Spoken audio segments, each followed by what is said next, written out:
YouTube channel में आपका स्वागत एवं अभिनंदन है। यह वीडियो आज अपन देखेंगे पृथ्वी के ऊपर जो अपने को प्राथमिक जो वो आकार दिखाई देते हैं, पर्वत पठार मैदान, जो इसमें अपन जो कहाँ होते हैं, तो इसमें अपन देखें तो पर्वत पठार और मैदान जो होते हैं वो कहाँ होते हैं, सामान्यतः महाद्वीप एवं महासागरों पे।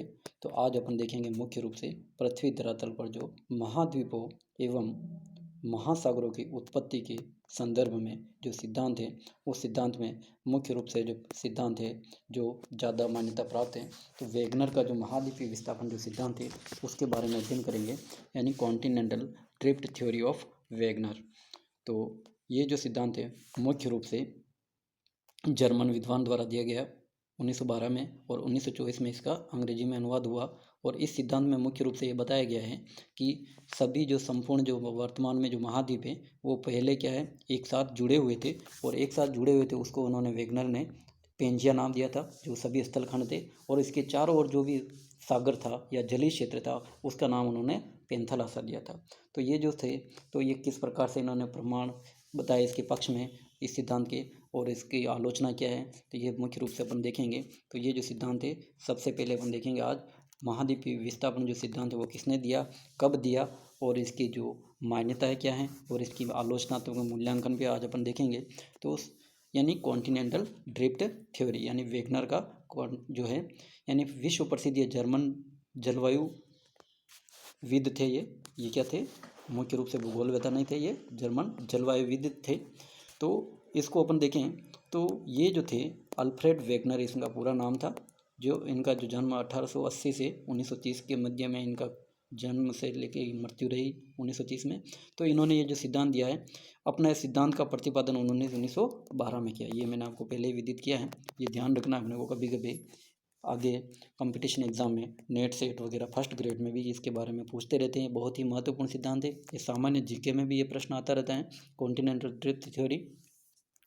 तो ये कब दिया, 1912 में। इस सिद्धांत की विशद व्याख्या वेगनर ने अपनी पुस्तक डाई स्ट्रंगडर कॉन्फिडेंटल एंड ओजनर में इन्होंने किया था।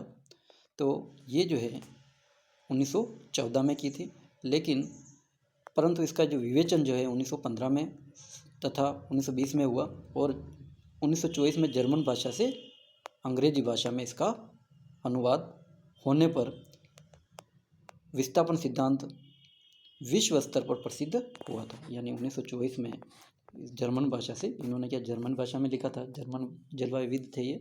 तो इसके बाद में इनका अंग्रेजी में अनुवाद हुआ था 1924 में। उसके बाद में विश्व स्तर पर ये प्रसिद्धि मिली इस सिद्धांत को।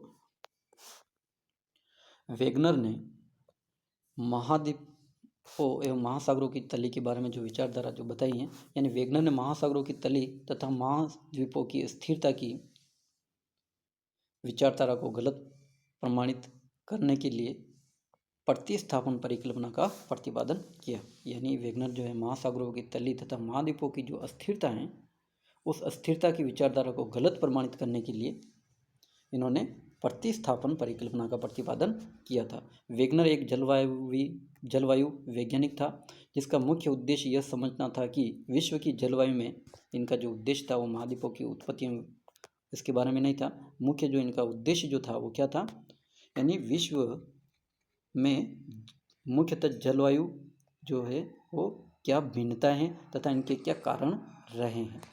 यानी विश्व की जो जलवायु में मुख्यतः क्या भिन्नताएं हैं और उनके जो कारण क्या हैं, ये जो उन्हें पृथ्वी पर अनेक ऐसे प्रमाण मिले जिनके आधार पर जलवायु परिवर्तन संबंधी परिकल्पना का आधार मिला।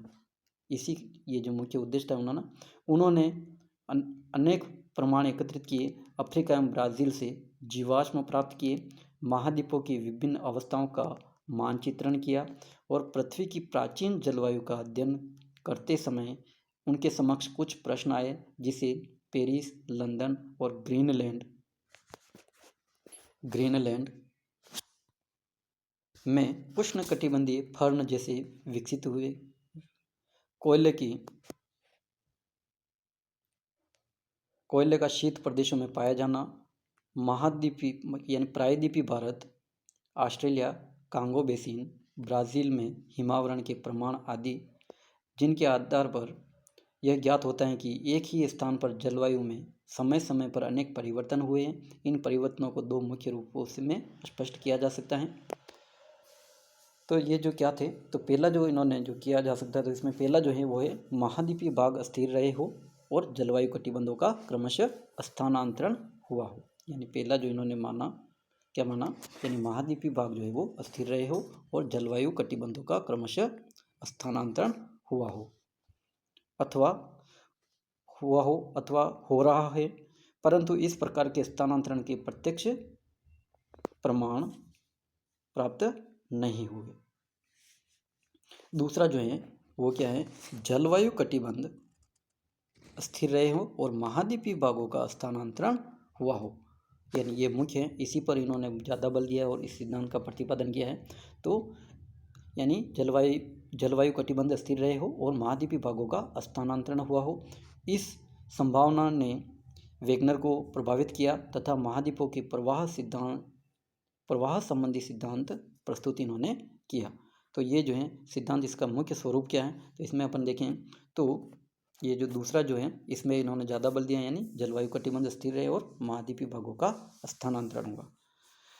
अब जो मुख्य जो स्वरूप क्या है इस सिद्धांत का, तो इसमें इन्होंने, मैंने पहले ही आपको बता दिया है, फिर भी एक बार जो है अपन देख रहे हैं इसको तो डिटेल में। तो वेगनर ने पूर्व जलवायु शास्त्र एवं पूर्व वनस्पति शास्त्र एवं भूविज्ञान आदि के प्रमाणों के आधार पर यह माना, यानी कि इसके आधार पर जलवायु शास्त्र, पूर्व वनस्पति शास्त्र और भूविज्ञान आदि के प्रमाणों के आधार पर यह माना कि कार्बोनिफेरस युग, ये बहुत ही महत्वपूर्ण प्रश्न है, पूछते रहते हैं, आपको ध्यान रखना है। कार्बोनिफेरस युग में समस्त स्थल भाग एक ही स्थल खंड के रूप में संयोजित थे या जुड़े हुए थे, जिसको वेगनर ने पेंजिया नाम दिया। क्या नाम दिया? पेंजिया। ये आपको ध्यान रखना है, पूछते रहते हैं, पेंजिया नाम दिया। जो स्थल खंड कार्बोनिफेरस युग में समस्त स्थल खंड जो थे वो एक ही स्थल खंड के रूप में जुड़े हुए थे। सभी महाद्वीप वगैरह जो वर्तमान में जो है उसको उन्होंने क्या नाम दिया? पेंजिया। इन्होंने माना कि पेंजिया के चारों ओर एक विशाल जल भाग था जिसे वेगनर ने पेंथालासा, क्या कहा? जलीय भाग को पेंथालासा नाम दिया, यानी जिसको विशाल समुद्र कह सकते हैं। जो उस समय पेंजिया के चारों ओर जो जलीय भाग था, जलीय राशि थी, जलीय विशाल भाग को इन्होंने क्या नाम दिया? पेंथालासा नाम दिया। पेंजिया के उत्तरी भाग को लारेशिया, और पेंजिया जो था स्थल भाग, उसके उत्तरी भाग को लारेशिया तथा दक्षिणी भाग को गोंडवाना लैंड। उत्तरी भाग को क्या नाम दिया? लारेशिया, और दक्षिणी भाग को गोंडवाना लैंड नाम दिया। गोंडवाना लैंड के नाम से जाना जाता है। लारेशिया के अंतर्गत उत्तरी अमेरिका, लारेशिया में क्या क्या थे, कौन कौन से महाद्वीपीय भाग थे? तो उत्तरी अमेरिका, ग्रीनलैंड, यूरोप और एशिया को, तथा ग्रीनलैंड में यानी गोंडवाना लैंड में जो हैं वो कौन कौन से थे? गोंडवाना लैंड में दक्षिणी अमेरिका, गोंडवाना लैंड में कौन कौन से थे? तो दक्षिणी America, Africa, Bharat, Australia, Antarctica को सम्मिलित इन्होंने किया था। और लारेशिया में किस किस को सम्मिलित किया था? लारेशिया में उत्तरी अमेरिका, ग्रीनलैंड, यूरोप और एशिया को इन्होंने सम्मिलित किया। ठीक है, इस प्रकार से संपूर्ण जो महाद्वीप जो थे विश्व स्तर पर उस समय, तो ये क्या है, एक ही स्थल खंड के रूप में थे, जिनको नाम क्या दिया? इन्होंने पेंजिया दिया। और जो विशाल जलीय भाग था उसका नाम इन्होंने पेंथालासा दिया। ये अपने को ध्यान रखना है, ये जो जीके में भी प्रश्न पूछते रहते हैं। ये डायग्राम है, आपको अच्छे से बनाना है चित्र को अपने नोटबुक में। तो जैसे लारेशिया है, ये यूरेशियाई भाग, ये ग्रीन गोंडवाना लैंड का जो भाग है जिसमें ये दक्षिण अमेरिका, अफ्रीका वगैरह, ठीक है, भारत, ऑस्ट्रेलिया और अंटार्कटिका, ये एक साथ जुड़े हुए थे।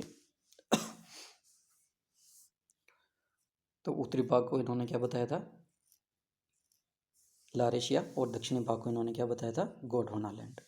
ठीक है, और यूरोप और एशिया को, दोनों को इन्होंने नाम अपन देखें तो यूरेशिया के रूप में जाना जाता है। तो ये अपने को ध्यान रखना है। तो पेंजिया तथा पेंथालासा वर्तमान महाद्वीपों की 200 मिलियन वर्ष पूर्व की स्थिति, ये जो है डायग्राम में। ठीक है, इस संपूर्ण पेंजिया को वेगनर ने 3 परतों द्वारा निर्मित माना। ये जो संपूर्ण पेंजिया था उसको 3 परतों द्वारा निर्मित माना, जैसे अपने पृथ्वी की आंतरिक संरचना में देखा है सियाल, सीमा और निफे, यही इन्होंने बताए हैं जो पेंजिया के 3 भागों में बांटा। तो ऊपरी जो परत है वो सियाल, मध्यवर्ती परत सीमा और आंतरिक परत निफे है। जैसा आंतरिक संरचना में अपन ने देखा है स्वेस के अनुसार, वही इन्होंने माना है। वेगनर ने महाद्वीपीय भाग पर सियाल से तथा महासागरीय सीमा से निर्मित मानी। उनके अनुसार सियाल सीमा पर बिना किसी अवरोध के तैर रही। ये जो है बहुत ही महत्वपूर्ण है, आगे जाके इसी की आलोचना होगी। ठीक है, इन्होंने क्या माना, सियाल सीमा पर बिना किसी अवरोध के तैर रही है। आज से 300 मिलियन वर्ष पूर्व, आज से कितने 300 मिलियन वर्ष पूर्व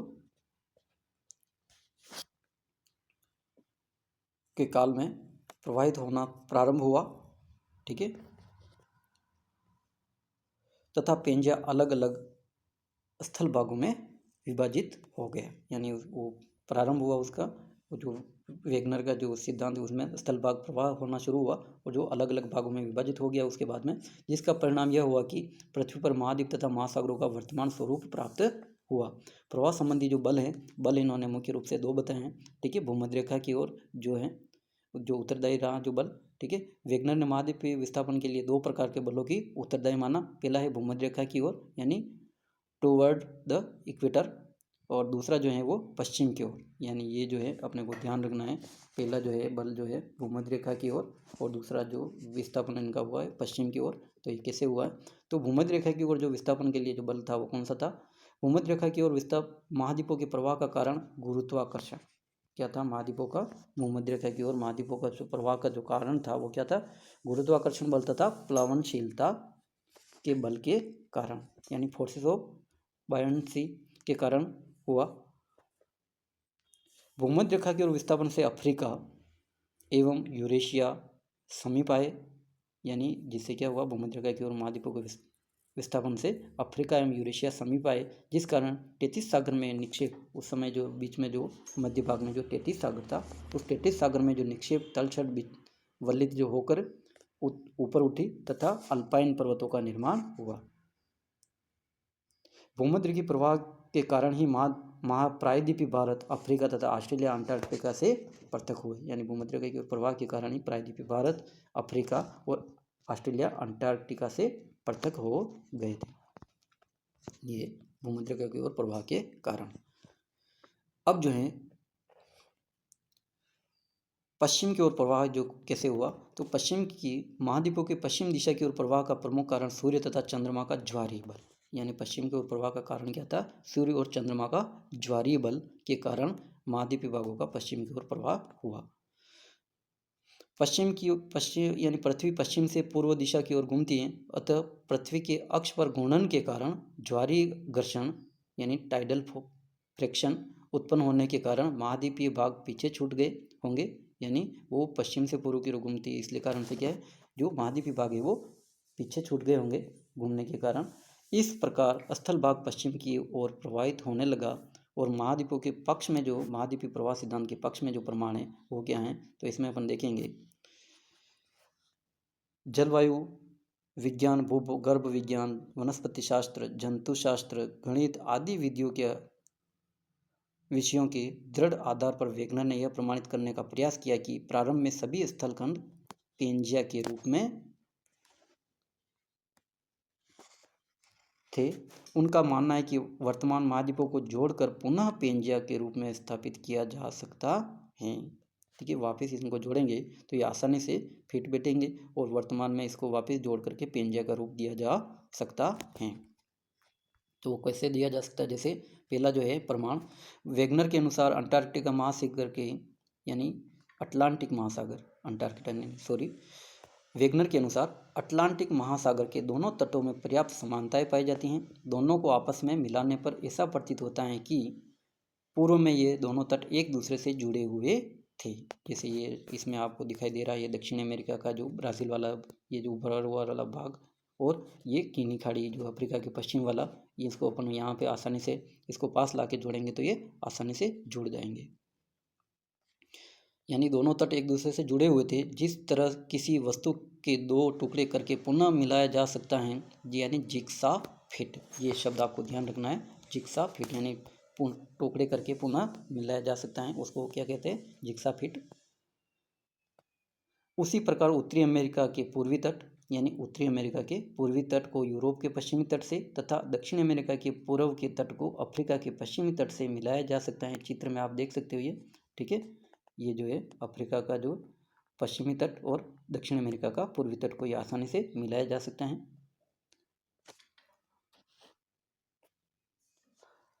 अटलांटिक महासागर के मध्य स्थित मध्यवर्ती अटलांटिक कटक का पाया जाना वेगनर के विचारों को पूर्णतः प्रमाणित करता है, ठीक है।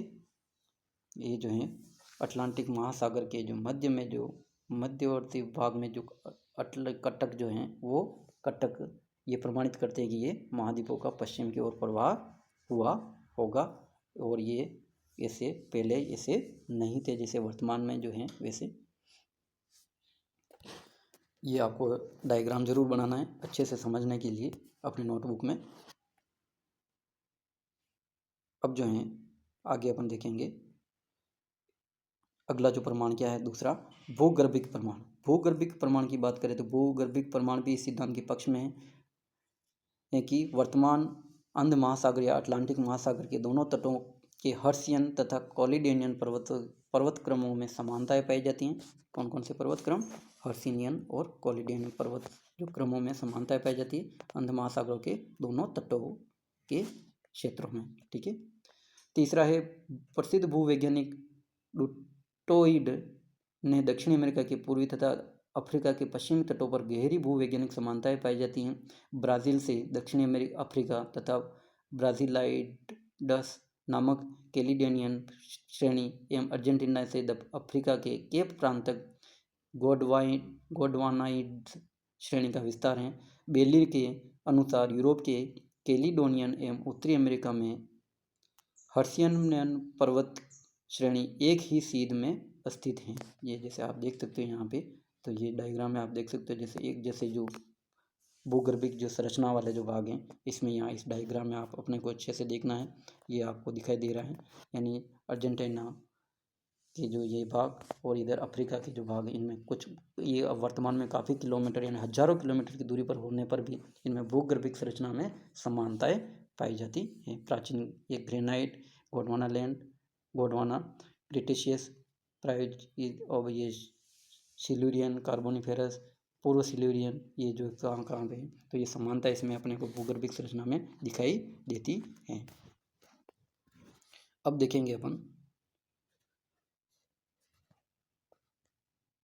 और कौन से प्रमाण हैं, तो इसमें अपन देखेंगे तो आगे जो है चौथा जो है मेजोसोर्स नामक यानी जलीय सरीसृप, मेसोसोर्स जो नामक जो है जलीय सरीसृप के जीवाश्म दक्षिणी पूर्वी अमेरिका तथा दक्षिणी अफ्रीका में ही मिले हैं। यदि यह जीव तैरने में असमर्थ होता तो उसका वितरण समीपवर्ती महाद्वीपों यानी यूरोप, उत्तरी अमेरिका आदि में भी मिलता, लेकिन ऐसा नहीं था।